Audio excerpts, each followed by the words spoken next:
Hello बच्चों, ये lecture 12th के लिए है और अब हम हमारा इलेक्ट्रोस्टैट का नेक्स्ट टॉपिक करेंगे। उसमें क्या है, आपको पता है कि जो डाइपोल है वो इटसेल्फ इलेक्ट्रिक फील्ड प्रोड्यूस करता है, ठीक है। अब उस डाइपोल को अगर हम किसी इलेक्ट्रिक फील्ड में प्लेस कर दें तो उसके ऊपर क्या लगेगा, क्या इफेक्ट होगा, वो हम देखेंगे, ठीक है। कन्वीनियंस के लिए, ताकि आसानी से समझ में आ जाए, हम क्या मानेंगे, इस इलेक्ट्रिक फील्ड को शुरुआत में यूनिफॉर्म इलेक्ट्रिक फील्ड लेके चलेंगे, ठीक है। नॉन यूनिफॉर्म का केस भी देखेंगे, बट शुरू किससे करेंगे, यूनिफॉर्म इलेक्ट्रिक फील्ड से। तो अब हम बात करेंगे कि हमारा एक डाइपोल है, उसको किस में प्लेस कर दिया, यूनिफॉर्म इलेक्ट्रिक फील्ड में। तो देखेंगे कैसे होगा। लेट्स से ये कोई डाइपोल है, इधर क्या है, माइनस क्यू चार्ज है और इस साइड क्या है, प्लस क्यू चार्ज है, ठीक है, ओके। अब इसको हमने किस में रख दिया, यूनिफॉर्म इलेक्ट्रिक फील्ड में। यूनिफॉर्म इलेक्ट्रिक फील्ड क्या है, नॉन यूनिफॉर्म इलेक्ट्रिक फील्ड क्या है, इसके बारे में हम डिस्कशन कर चुके हैं पहले वाली वीडियोस में, आप जाके देख सकते हैं। और ये यूनिफॉर्म इलेक्ट्रिक फील्ड है ऐसे,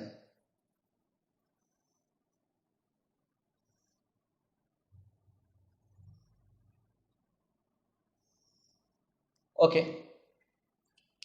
अब आपको पता है यूनिफॉर्म जो भी इलेक्ट्रिक फील्ड है वो कहां से शुरू होता है, पॉजिटिव चार्ज से और नेगेटिव की तरफ चलता है। तो ऐसा होगा, इस साइड क्या होगा आपका, पॉजिटिव होगा, इस साइड नेगेटिव, यहां पे पॉजिटिव, यहां पे नेगेटिव, यहां पे पॉजिटिव, यहां पे नेगेटिव, ऐसा ही होगा। तो ऐसा सोच सकते हैं ना, क्योंकि इलेक्ट्रिक फील्ड की डायरेक्शन क्या है, इस डायरेक्शन में है, तो इधर पॉजिटिव होगा और इधर क्या होगा, नेगेटिव होगा, ओके। अब देखिए, ये पॉजिटिव क्यू चार्ज और ये क्या है, माइनस क्यू चार्ज यानी नेगेटिव क्यू चार्ज। ये पॉजिटिव इस पॉजिटिव को क्या करेगा, रिपेल करेगा, और कहें ये नेगेटिव इस पॉजिटिव को क्या करेगा, अट्रैक्ट करेगा।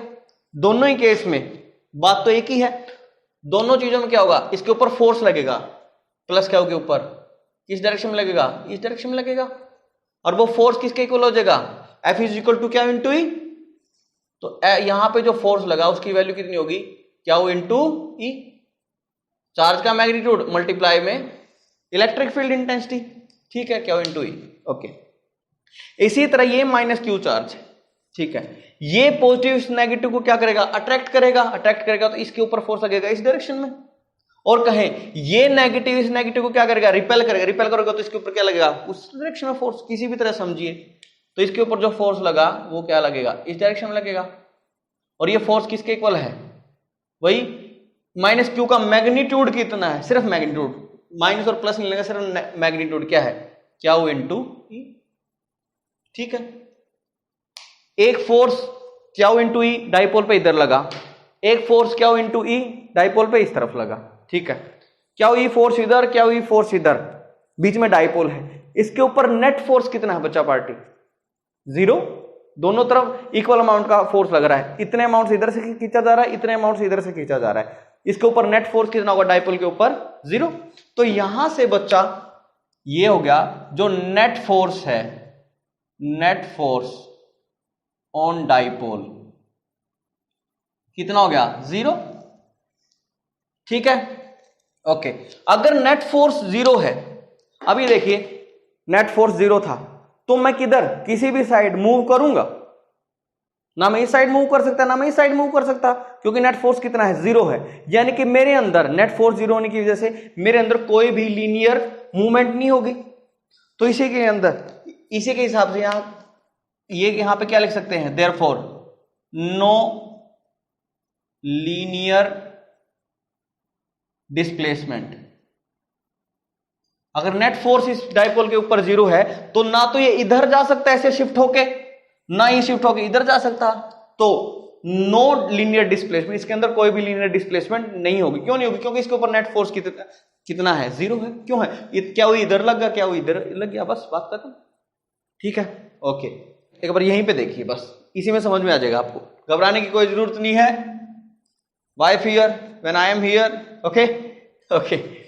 तो एक फोर्स इधर से इसको खींचेगा, एक फोर्स इधर से इसको खींचेगा। इमेजिन करके देखिए, ऐसा था, एक फोर्स, इसको मैं इस साइड से भी पुल कर रहा हूं, इस साइड से भी पुल कर रहा हूं, ये ऐसी होगी, ये क्या हो जाएगा, ऐसा हो जाएगा।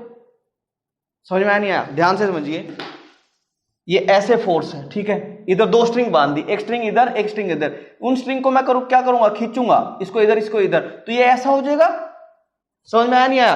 तो थोड़ी सी देर के बाद इसकी ओरिएंटेशन कैसी हो जाएगी, ये सेंटर होगा, ये ऐसा ऐसा दिखना शुरू हो जाएगा, इधर क्या आ जाएगा प्लस क्यू चार्ज और इधर क्या आ जाएगा माइनस क्यू चार्ज। ऐसा हो जाएगा नहीं हो जाएगा? ये क्या कर जाएगा, टिल्ट कर जाएगा, या कहीं की रोटेशन इसके अंदर आ जाएगी। ऐसा घुमा है, ऐसा घुमा है तो इसके अंदर क्या आ गई, रोटेशन आ गई, और रोटेशन आ गई, ठीक है, रोटेशन आ गई तो पक्का इसके ऊपर क्या लगा हुआ, टॉर्क लगा होगा। क्या लगा हुआ, टॉर्क लगा हुआ, ठीक है। अच्छा एक इंपॉर्टेंट बात यहां से हमें क्या पता चली, ये जो इलेक्ट्रिक फील्ड लिया था हमने, ये इलेक्ट्रिक फील्ड कौन सा था, यूनिफॉर्म इलेक्ट्रिक फील्ड था। ध्यान देने वाली बात है, ये जो केस हुआ वो किस लिए हुआ है, यूनिफॉर्म इलेक्ट्रिक फील्ड की वजह से हुआ है। किसकी वजह से हुआ है, यूनिफॉर्म इलेक्ट्रिक फील्ड की वजह से। यानी कि जब भी आपका डाइपोल किसी यूनिफॉर्म इलेक्ट्रिक फील्ड में रखा जाएगा तो उसमें क्या होगा, इसके ऊपर उसकी वजह से इसके अंदर क्या होगा, कोई लीनियर मोशन नहीं होगी। बचा पार्टी ये जो सब कुछ हुआ है, ये ऐसा सेम अमाउंट का फोर्स इधर लगा है, सेम अमाउंट का फोर्स इधर लगा है, और इसकी वजह से इसके अंदर कोई लीनियर मोशन नहीं आई है। ये सिर्फ और सिर्फ किस वजह से है, क्योंकि हमने इस डाइपोल को किधर रखा है, यूनिफॉर्म इलेक्ट्रिक फील्ड में रखा है। बच्चों कहां पे रखा है, यूनिफॉर्म इलेक्ट्रिक फील्ड में। ये ध्यान देने वाली बात है। अगर ये नॉन यूनिफॉर्म होगा तब ये केस क्या हो जाएगा, चेंज हो जाएगा, वो हम देखेंगे वो कैसे होगा, ठीक है। बचा पार्टी अब हमें पता चल गया कि इसके ऊपर क्या लगा है, टॉर्क लगा है, रोटेशन हुई है, कि किसी भी बॉडी में रोटेशन हुई है तो पक्का उस बॉडी पे क्या लगा होगा, टॉर्क लगा होगा। टॉर्क के बारे में आप 11th में पढ़ चुके हैं रोटेशन मोशन में, ठीक है। उसमें क्या होता है, एक बॉडी के ऊपर उसके अलग अलग लाइन ऑफ एक्शन पे, लाइन ऑफ एक्शन क्या होती है, जिस लाइन के अलोंग हमारा क्या लगता है, फोर्स लगता है।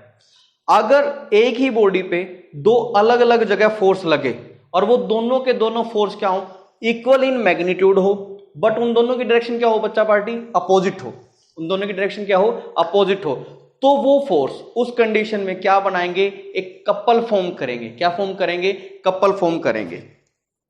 भाई दो इक्वल एंड अपोजिट फोर्स हो, इक्वल अमाउंट का फोर्स हो और दोनों क्या लग रहे हो, एक दूसरे से अपोजिट डायरेक्शन में लग रहे हो एक ही बॉडी पे, बट ये लगने चाहिए दो अलग अलग लाइंस पे या दो अलग अलग पॉइंट्स पे। वो दोनों पॉइंट्स क्या नहीं होने चाहिए, एक ही लाइन पे नहीं आने चाहिए, अलग अलग लाइन ऑफ एक्शन होनी चाहिए, ठीक है ना। एक फोर्स इधर लगे मेरे और एक फोर्स अगर पैरों पे लगे, एक फोर्स इधर लगेगा और पैरों पे जो फोर्स लगेगा उसकी डायरेक्शन उधर होगी, तो मैं क्या कर दूंगा, रोटेट कर दूंगा, ठीक है। और एक फोर्स इधर लगाया, एक फोर्स इधर लगाया, बिल्कुल सामने, एक दूसरे के सामने, लाइन ऑफ एक्शन क्या है, एक ही है, तो मेरे अंदर क्या होगा, मेरी कॉन्फ़िगरेशन में कोई चेंज नहीं होगा, मैं जैसे खड़ा हूं वैसे क्या वैसा खड़ा रह जाऊंगा, ठीक है।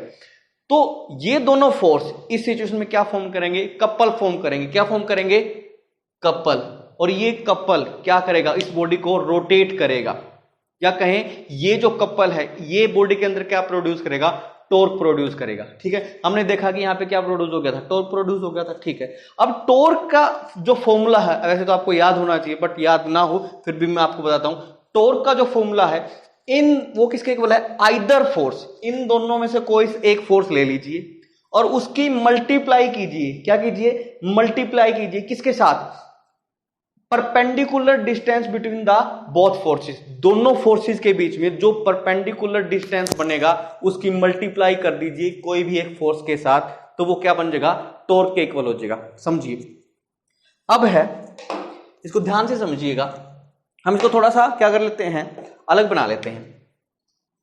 ये फोर्स इधर लगा, क्या हुई, ये ऐसी बॉडी थी, एक फोर्स लगा इधर, क्या हुई, इनटू ई, ऐसा ही था, ठीक है।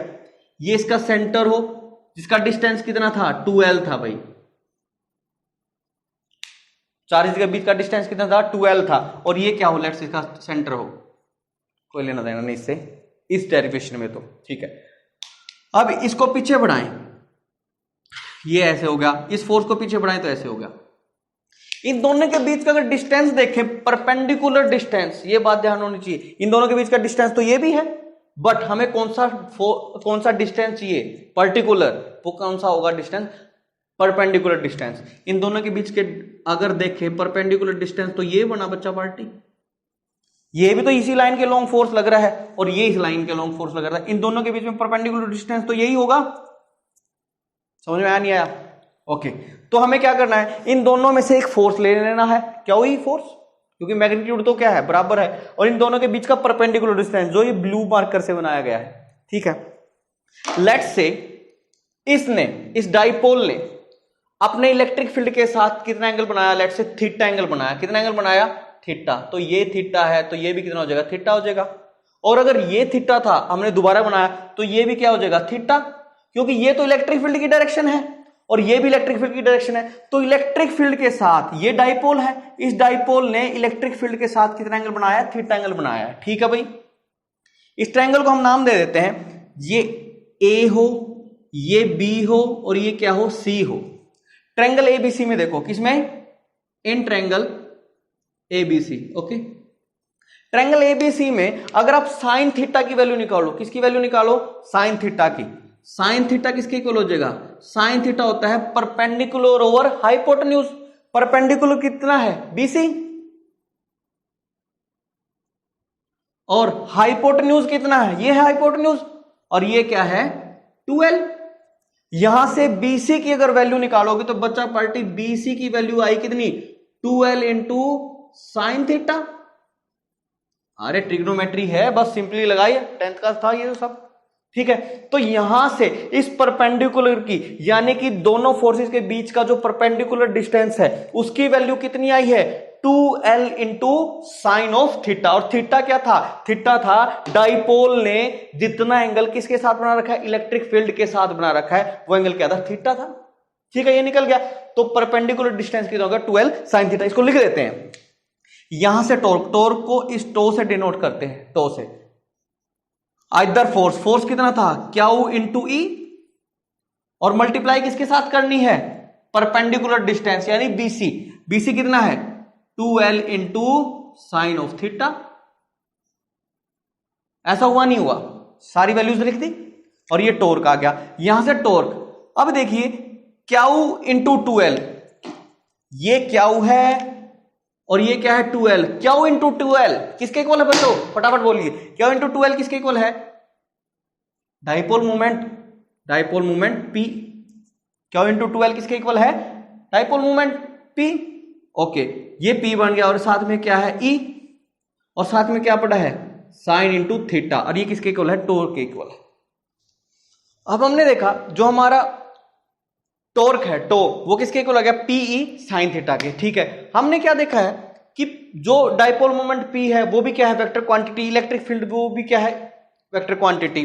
ठीक है, अब इनकी क्या है? मल्टीप्लिकेशन हो रही है, दो वेक्टर्स की मल्टीप्लिकेशन हो रही है, और साथ में क्या रहा है? Sine of theta. Theta is the angle between the both vectors. ठीक है, तो हमने देखा कि हमारी वेक्टर्स में दो तरह की प्रोडक्ट होती है। एक तो क्या होती है? डॉट प्रोडक्ट, एक क्या होती है? Cross product. जब A डॉट B करते हैं, A vector dot B vector, तो वो किसके इक्वल हो जाता है? AB cos theta. ऐसे करते हैं, हम करते हैं A vector dot B vector, ये बच्चा पार्टी किसके इक्वल होता है? इसका जो मैग्नीट्यूड है वो किसके इक्वल होता है? AB cos of theta. और जब बच्चा party A cross B vector करते हैं, A vector cross B vector, वो किसके इक्वल आता है? उसका magnitude AB sine of theta. ठीक है, दो तरह की हमने क्या देखी है? वेक्टर प्रोडक्ट देखी है, एक डॉट प्रोडक्ट और एक क्या है?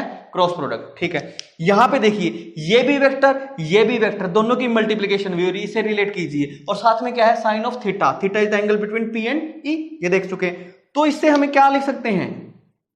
ये किसके इक्वल आ जाएगा? P vector cross E vector, और जो टॉर्क है वो भी क्या आपका? Vector quantity. तो यहां से जो टॉर्क आया वो किसके इक्वल आ गया? P cross E। और जो इसका मैग्नीट्यूड होगा, जो इस टॉर्क का मैग्नीट्यूड होगा, वो किसके इक्वल आ जाएगा? मैग्नीट्यूड किसके इक्वल आ जाएगा? PE साइन थीटा के इक्वल। जो मैग्नीट्यूड है, जो मैग्नीट्यूड है वो किसके इक्वल आ गया? PE sine of theta. ये क्या है? ये मैग्नीट्यूड है, किसका है? टॉर्क का। ठीक है, समझ में आ गया? तो अब इसके बाद करते हैं हम इसके स्पेशल केस, तो वो देखते हैं कैसे होगा। अब हम बात करते हैं इसके स्पेशल केसेस के बारे में। जो पहला केस है, स्पेशल केस है, उसमें क्या है? इलेक्ट्रिक फील्ड की डायरेक्शन इस साइड है और डाइपोल मोमेंट P की भी डायरेक्शन इसी साइड है। कि इसमें क्या है? P इज अलोंग ई, यानी कि उसी की डायरेक्शन में है। दूसरे केस में क्या है, जो P और E है एक दूसरे के साथ क्या है 90 डिग्री के कोण पे है, यानी परपेंडिकुलर टू ईच अदर है। यहां पे क्या है P is perpendicular to E, okay. और थर्ड केस में ध्यान से समझिए, इलेक्ट्रिक फील्ड की डायरेक्शन तो क्या है इस साइड से इस साइड, ठीक है, यानी इलेक्ट्रिक फील्ड जो था आपका क्या है इस डायरेक्शन में है, और डाइपोल मोमेंट क्या है आपका उस डायरेक्शन में है। डाइपोल मोमेंट की डायरेक्शन वो है, इलेक्ट्रिक फील्ड की डायरेक्शन ये है, यानी कि P is opposite to E, यानी कि फर्स्ट केस में थीटा की वैल्यू दोनों अगर सेम डायरेक्शन में, थीटा की वैल्यू कितनी है 0 डिग्री, इसमें थीटा की वैल्यू कितनी है 90 डिग्री। थीटा क्या था angle between dipole moment P and electric field E, ठीक है। और थर्ड केस में थीटा की वैल्यू जब एक दूसरे से अपोजिट थे कितनी है 180 degree. And as you all know कि torque is equal to PE sine theta, आप सबको पता है इसके बारे में, ठीक है। अगर फर्स्ट केस में देखें, फर्स्ट केस में क्या है थीटा की वैल्यू 0 है और साइन 0, तो यहां से therefore torque is equal to 0, यानी कि जब हमारा इलेक्ट्रिक फील्ड और डाइपोल मूवमेंट दोनों के दोनों सेम डायरेक्शन में होंगे तो अब इसके ऊपर कोई टॉर्क नहीं लगेगा, तो अब इसके ऊपर टॉर्क नहीं लगेगा। क्यों नहीं लगा, इसको बात को भी समझिए। अब ये क्या था इलेक्ट्रिक फील्ड भी इस डायरेक्शन में और डाइपोल भी हमारी इस डायरेक्शन में था, ठीक है।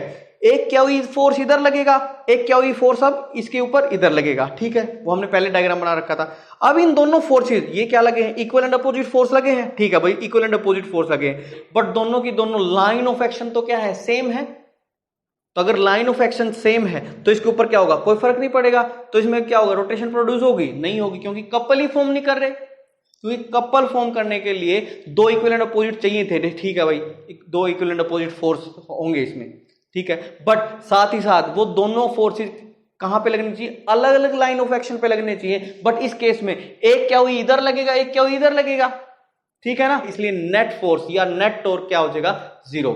फोर्स तो पहले भी 0 था क्योंकि इलेक्ट्रिक फील्ड कैसा है यूनिफॉर्म है, तो ठीक है। तो जब डाइपोल मूवमेंट और इलेक्ट्रिक फील्ड दोनों के दोनों सेम डायरेक्शन में होंगे तो इनके ऊपर कितना टॉर्क प्रोड्यूस होगा 0, कोई टॉर्क प्रोड्यूस नहीं होगा, ठीक है।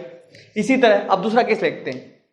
अब थीटा की वैल्यू कितनी है 90, तो यहां से जो टॉर्क होगा वो कितना होगा PE साइन थीटा साइन 91, और साइन थीटा की वैल्यू 1 है, वो क्या है मैक्सिमम वैल्यू है।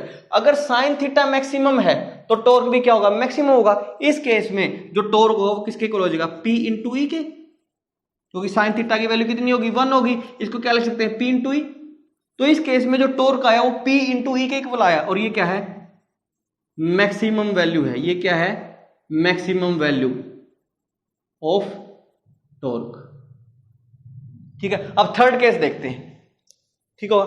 अब थर्ड केस होगा, इसमें क्या है थीटा की वैल्यू 180 डिग्री है और साइन 180 किसके इक्वल है 0 है। अगर साइन 180 0 हो गया तो टॉर्क की वैल्यू यहां से कितनी होगी 0।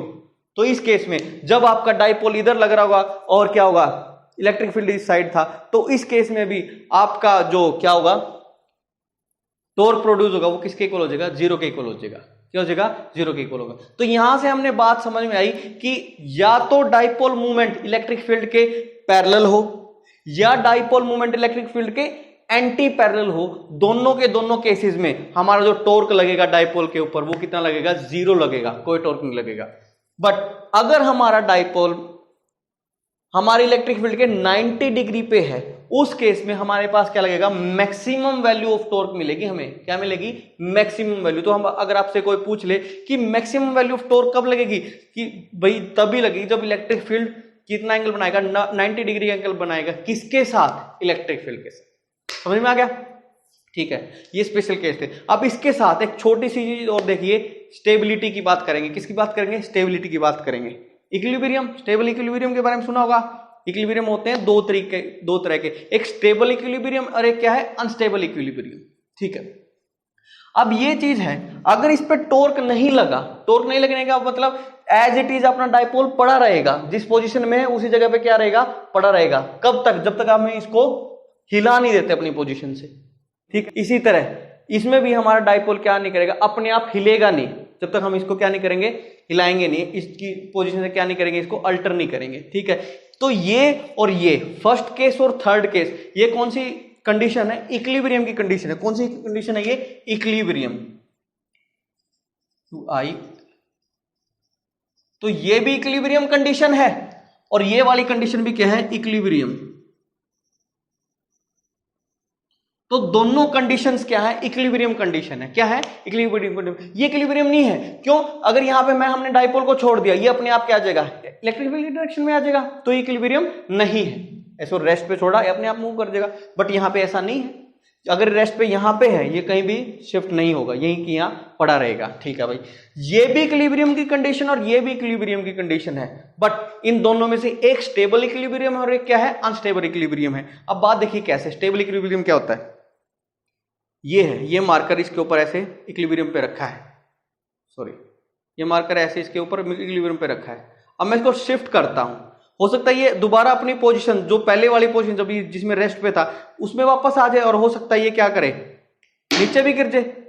वापस आया, नहीं आया। तो ये जो कंडीशन थी जो रेस्ट पे रखा था, ये कौन सी थी, अनस्टेबल इक्विलिब्रियम था। इक्विलिब्रियम तो था भाई, एज इट इज अपनी जगह पे रहेगा, बट अगर हम इस जगह से इसको क्या करें, थोड़ा सा शिफ्ट कर दे, हिला दें, तो ये क्या करेगा, ये क्या हो जाएगा, इसकी पोजीशन इस तरह से चेंज होगी, दोबारा ये अपनी इनिशियल पोजीशन पे नहीं आएगा। तो ऐसी पोजीशन को हम क्या बोलेंगे, अनस्टेबल इक्विलिब्रियम। क्या बोलेंगे, अनस्टेबल इक्विलिब्रियम। ठीक है, और एक ये है, ये भी किसमें है, इक्विलिब्रियम पे, रेस्ट में है यहाँ पे। अगर मैं इसकी पोजीशन को क्या करूं, थोड़ा सा चेंज कर दूं, तो दोबारा इसी पोजीशन पे आ गया, नहीं आ गया। ये देखिए, ये इनिशियल पोजीशन थी इसकी, ये एक रेस्ट पे है यहाँ पे, मैंने इसको क्या किया, इसकी थोड़ी सी पोजीशन को ऐसा चेंज कर दिया और इसे रिलीज कर दिया, दोबारा से अपनी इनिशियल पोजीशन पे आ गया। तो इस कंडीशन को बोलेंगे स्टेबल इक्विलिब्रियम। क्या बोलेंगे, स्टेबल इक्विलिब्रियम। तो इक्विलिब्रियम बचा पार्टी कितने प्रकार के हैं, दो तरह के हैं, एक है स्टेबल इक्विलिब्रियम और एक क्या है, अनस्टेबल इक्विलिब्रियम। स्टेबल इक्विलिब्रियम वो है अगर किसी पोजीशन से हम बॉडी को क्या करें, टिल्ट कर दें, या इसको क्या कर दें, थोड़ा सा अल्टर कर दें, हिला दें वहां से, तो स्टेबल इक्विलिब्रियम में तो क्या होगा, वो दोबारा अपनी पोजीशन को, इनिशियल पोजीशन को क्या कर लेगा, रीगेन कर लेगा। क्या कर लेगा, रीगेन कर लेगा। और अनस्टेबल इक्विलिब्रियम क्या है भाई, जिस पोजीशन पे वो रखा है, रेस्ट पोजीशन पे, अगर उस पोजीशन हम उस बॉडी को क्या करें, थोड़ा सा अल्टर कर दे, टिल्ट कर दे, यहां से शिफ्ट कर दे, तो वो दोबारा उस इनिशियल पोजीशन पे नहीं आएगा। ठीक है, तो इस तरह की क्या है, दो इक्विलिब्रियम है। तो मैंने कहा कि ये भी इक्विलिब्रियम पोजीशन है और ये भी क्या है, इक्विलिब्रियम पोजीशन। क्यों, क्योंकि इसमें भी रेस्ट पे है बॉडी और इस पे भी किसमें है, रेस्ट में है। बॉडी क्या है, डाइपोल मूवमेंट। ठीक है, अब मैंने क्या किया, अब इसका तो केस छोड़ दीजिए, ये तो इक्विलिब्रियम पे है ही नहीं, इक्विलिब्रियम की बात करेंगे बस। अब मैंने क्या किया, फर्स्ट वाले केस में ऐसा था, इस कंडीशन से मैं इधर आ गया, मैंने क्या किया, ये तो इलेक्ट्रिक फील्ड था मेरा। ठीक है भाई, अब मैंने क्या किया, इस डाइपोल को इसकी पोजीशन से थोड़ा सा क्या कर दिया, शिफ्ट कर दिया। मैंने इसको ऐसा कर दिया, ये डाइपोल आ गया, इसको ऐसा करके ऐसा कर दिया, तो ये फर्स्ट कंडीशन, इससे इस पे आ गए। तो इसने क्या किया, कुछ एंगल बनाया हुआ, लेट्स से थीटा। ओके, अब क्या हुआ होगा, यहां पे क्या होगा, माइनस क्यू चार्ज था और यहां पे क्या था, plus Q charge. Dipole movement minus Q से प्लस क्यू की तरफ ही तो जाता है। अब इसके ऊपर एक फोर्स क्यू इंटू इधर लगेगा और इसके ऊपर इतना ही फोर्स क्यू इंटू ई इधर लगेगा, और ये दोनों फोर्स क्या करेंगे, इसको दोबारा से ये इधर खींचेगा, ये इधर खींचेगा, दोबारा क्या आ जाएंगे, उसी पोजीशन पे आ जाएंगे। तो जिस पोजीशन से ये रेस्ट पे रखा था, हमने इनको क्या कर दिया, ऐसे थोड़ा सा शिफ्ट कर दिया उस पोजीशन में। तो दोबारा क्या होगा, इनके ऊपर फोर्स लगेगा और जिसकी वजह से दोबारा कहां पे आ जाएगा, इसके बाद अगली पोजीशन क्या होगी, ये इलेक्ट्रिक फील्ड था और हमारा डाइपोल मूवमेंट दोबारा से इसी पोजीशन पे आ जाएगा। ये डाइपोल मूवमेंट और ये क्या होगा, इलेक्ट्रिक फील्ड। यहां से चले, हमने इसको क्या किया, थोड़ा सा टिल्ट कर दिया, दोबारा से फोर्स लगे, शिफ्ट करने की वजह से पोजीशन को थोड़ा सा हिलाने की वजह से दोबारा से क्या आ गया, इसी पोजीशन पे आ गया। तो यहां से चले थे, दोबारा इसी पोजीशन पे आ गए। तो ये जो फर्स्ट वाला जो केस है, जब दोनों एक दूसरे के क्या है, पैरेलल हैं, यानी कि डाइपोल मूवमेंट और इलेक्ट्रिक फील्ड दोनों एक दूसरे के क्या थे, पैरेलल थे, तो उस केस में जो इक्विलिब्रियम होगा वो कौन सा इक्विलिब्रियम है, स्टेबल इक्विलिब्रियम। कैसा है, स्टेबल इक्विलिब्रियम। जब थीटा 0 होगा, दोनों के दोनों एक दूसरे के पैरेलल होंगे, तो वो जो इक्विलिब्रियम कंडीशन है वो कैसी इक्विलिब्रियम है, स्टेबल इक्विलिब्रियम है। और स्टेबल और अनस्टेबल इक्विलिब्रियम क्या है वो हम बता चुके हैं। ठीक है, ये हो गया भाई स्टेबल इक्विलिब्रियम। ओके अब बात करते हैं थर्ड केस की। अब बात करेंगे किसकी? थर्ड केस की। थर्ड केस में क्या है बच्चा पार्टी? अब ये था इलेक्ट्रिक फील्ड इस डायरेक्शन में, डायपोल मूवमेंट इस डायरेक्शन में। अब मैंने क्या किया, इस पोजीशन को थोड़ा सा क्या कर दिया, हिला दिया। हिलाने के बाद क्या हुआ भाई, आपका इलेक्ट्रिक फील्ड तो अभी भी ऐसा का ऐसा ही है। अब मैंने क्या किया, इस डायपोल को इसकी पोजीशन से शिफ्ट कर दिया, पोजीशन से ऐसे कर दिया। पहले तो ये ऐसे था, इसको थोड़ा सा ऐसे कर दिया, तो ये डायपोल मूवमेंट ऐसे आ गया। ठीक है, ये इधर क्या होगा, प्लस क्यू था, और इधर क्या था, माइनस क्यू, क्योंकि माइनस क्यू से प्लस क्यू की तरफ ही तो जाते हैं। ये प्लस ये माइनस होगा, ये प्लस होगा भाई। इसको ऐसा थोड़ा सा शिफ्ट कर दिया, तो ये माइनस क्यू, ये प्लस क्यू। ठीक है, और ये क्या था, इलेक्ट्रिक फील्ड। तो अब क्या हुआ, अब इसके ऊपर, इस पॉजिटिव के ऊपर तो फोर्स लगा इस डायरेक्शन में, क्या हो, इनटू ई, और इस चार्ज के ऊपर फोर्स लगा इस डायरेक्शन में, क्या हो, इनटू ई। अब क्या होगा, ये क्या हुई, इसको इधर खींचेगा, ये क्या हुई, इसको इधर खींचेगा, तो ये क्या हो जाएगा, ऐसे शिफ्ट हो जाएगा। शिफ्ट कैसे हुआ, इसके बाद की जो सिचुएशन आई वो कैसे आई, इलेक्ट्रिक फील्ड ये था, और हमारा डाइपोल मूवमेंट जो होगा वो क्या होगा, इस तरह से सेटल हो गया। इधर तो क्या आ गया, माइनस क्यू, और इधर क्या आ गया, प्लस क्यू। तो चले किससे थे, इधर प्लस था और इधर माइनस था, फाइनली कहां पे पहुंच गए, इधर प्लस आ गया और इधर क्या आ गया, माइनस आ गया। यानी कि ओरिएंटेशन एक दूसरे से क्या होगी, चेंज होगी। यानी कि सिंपली सी बात कहें, हमने रेस्ट पोजीशन से इलेक्ट्रिक डाइपोल को क्या कर दिया, थोड़ा सा शिफ्ट कर दिया, टिल्ट कर दिया। ठीक है, उसके बाद क्या वो दोबारा अपनी उस कंडीशन पे आ सका, नहीं आ सका। उसकी कंडीशन क्या होगी, पहले से चेंज होगी। और ये क्या था, इक्विलिब्रियम था, और ऐसा इक्विलिब्रियम जिसमें बॉडी अपनी इनिशियल पोजीशन को कभी रीगेन नहीं कर सकती, ऐसे इक्विलिब्रियम को क्या बोलेंगे, अनस्टेबल इक्विलिब्रियम। Unstable equilibrium. तो जब थीटा की वैल्यू 180 डिग्री होगी, यानी कि डाइपोल मूवमेंट और इलेक्ट्रिक फील्ड के बीच में 180 डिग्री का एंगल होगा बच्चा पार्टी, तब हमें कैसा इक्विलिब्रियम मिलेगा, अनस्टेबल इक्विलिब्रियम। और स्टेबल इक्विलिब्रियम कब मिलेगा, जब दोनों के बीच का एंगल, यानी डाइपोल मूवमेंट और इलेक्ट्रिक फील्ड के बीच का एंगल कितना मिलेगा, आपको 0 डिग्री का मिलेगा। ठीक है, तो यहां से हमें स्टेबिलिटी के बारे में भी पता चल गया। कई बार क्वेश्चन पूछ लिया जाता कि दोनों केसेस में से कौन सा स्टेबल इक्विलिब्रियम और कौन सा अनस्टेबल इक्विलिब्रियम है, तो आप क्या रखोगे, ध्यान रखोगे। अब एक छोटी सी चीज और देखिए, अगर हम हमारे डाइपोल को एक नॉन यूनिफॉर्म इलेक्ट्रिक फील्ड में रखते हैं, कैसे में, नॉन यूनिफॉर्म इलेक्ट्रिक फील्ड में रखते हैं, तो उसके ऊपर क्या होगा, देखते हैं अभी ध्यान से। ये क्या है, नॉन यूनिफॉर्म इलेक्ट्रिक फील्ड है, कैसे, यहां पे क्या है, माइनस क्यू चार्ज, और वहां पे क्या है, प्लस क्यू चार्ज। यहां पे माइनस और वहां पे क्या है, प्लस। यहां पे माइनस क्यू चार्ज और वहां पे क्या है, प्लस क्यू चार्ज। ठीक है, अब नॉन यूनिफॉर्म कैसे है, यहां पे तो इलेक्ट्रिक फील्ड लाइंस क्या है, एक दूसरे के नजदीक है, क्राउड उनका ज्यादा है, और जहां पे ज्यादा क्राउड होता है वहां पे इलेक्ट्रिक फील्ड क्या होता है, ज्यादा। इलेक्ट्रिक फील्ड की प्रॉपर्टी, इलेक्ट्रिक फील्ड लाइंस की प्रॉपर्टीज में यह है, देख लीजिए आप पीछे वीडियोस में जाके। तो जहां पे इलेक्ट्रिक फील्ड लाइन का क्राउड ज्यादा है वहां पे इलेक्ट्रिक फील्ड क्या है, ज्यादा है, और जहां पे चार्ज के राउंड इलेक्ट्रिक फील्ड लाइंस का क्राउड कम है वहां पे क्या है, इलेक्ट्रिक फील्ड कम है। तो इस चार्ज के पास अगर रिंग बना दें, ऐसे रिंग बनाई, तो इसके अंदर क्या आई, इतनी सारी वो आ गई, जैसे अभी ऐसे कर लेते हैं, इतनी बड़ी रिंग बनाई मैंने, इतनी बड़ी, इस रिंग में कितनी लाइंस आ गई, 1 2 3 4 5 लाइन, इतनी बड़ी रिंग मैंने यहां पे बना दी। यहां पे कितनी आई है, 3 रिंग्स आई है। तो यानी कि इस चार्ज के अराउंड ज्यादा इलेक्ट्रिक फील्ड है, इस चार्ज के अराउंड कम इलेक्ट्रिक फील्ड है, यानी कि ये कैसे इलेक्ट्रिक फील्ड हो गया, नॉन यूनिफॉर्म इलेक्ट्रिक फील्ड हो गया। ठीक है, अब क्या होगा बच्चा पार्टी, एक फोर्स यहां पे लगेगा, एक फोर्स लगा इस चार्ज पे इस डायरेक्शन में, और एक फोर्स लगेगा इस डायरेक्शन में। क्या अब इन दोनों फोर्सेज का मैग्नीट्यूड बराबर होगा, फोर्स क्या होता है, क्या इनटू ई। अब इन दोनों पोजीशन का इलेक्ट्रिक फील्ड ही अलग अलग है, तो फोर्स भी क्या होगा, अलग अलग होगा। ठीक है, अगर यहां पे ज्यादा फोर्स है, लेट से यहां पे क्या होगा, 20 न्यूटन फोर्स होगा, और यहां पे कम फोर्स है, तो लेट से यहां पे क्या होगा, 15 न्यूटन फोर्स है। ठीक है, तो अब क्या होगा, एक बॉडी पे इधर 20 न्यूटन, इधर 15 न्यूटन, तो बॉडी किधर चलेगी, ज्यादा फोर्स की तरफ। इसके ऊपर नेट फोर्स क्या लगेगा, नेट फोर्स इस डायरेक्शन में लगेगा। ठीक है, ये जो नेट फोर्स इधर लग गया तो ये बॉडी इधर शिफ्ट करेगी। ये ऐसा डाइपोल था, इसके ऊपर इधर फोर्स ज्यादा लग गया तो ये ऐसे शिफ्ट करेगा। तो इसके अंदर जब नॉन यूनिफॉर्म इलेक्ट्रिक फील्ड होगा और उसमें हम इलेक्ट्रिक डाइपोल को रख देंगे, तो उसके अंदर क्या होगा, लीनियर मोशन होगा, क्योंकि नेट फोर्स आ गया, नेट फोर्स आ गया, तो अब क्या होगा, इसका लीनियर मोशन होगा। अब क्वेश्चन है, अगर लीनियर मोशन हो गया तो लीनियर मोशन की आने की वजह से क्या इसके अंदर अब टॉर्क प्रोड्यूस नहीं होगा? अब क्वेश्चन है भी टॉर्क भी प्रोड्यूस होगा और लीनियर मोशन भी होगा। क्यों होगा? क्योंकि इधर 15 है, इस 20 में से 5 अलग कर लीजिए, 15 तो भी है, 15 इधर और 15 इधर।